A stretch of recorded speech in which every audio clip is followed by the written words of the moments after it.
Hurmatli YouTube kuzatuvchilarim, bu videoda men sizga hozir uzumni xom tokini qanday qilib to'g'ri olish kerakligi haqida ko'rsatib o'taman.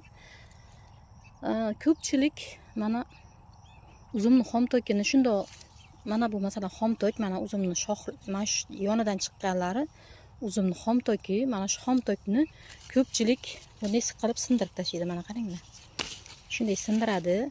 Sindirgandan keyin mana bu yerda pindiki bo'ladi. Mana shu pindik hafta 10 kundan keyin ko'karib ketadi. Bu pindik bizning keyingi yilgi hosilimiz. Shuni unutmanglar. Xom tokni shunday kesish kerakki, ya'ni masalan bu pindik bo'lsa, mana shu yerdan bitta barik qo'yib, shunday kesish kerak. Mana barikni bu yog'ida, yonida yana bitta pindik turibdi. Mana shu hosil berib ketadi va mana shu bizning keyingi yilgi hosilni pindiki saqlanib qoladi.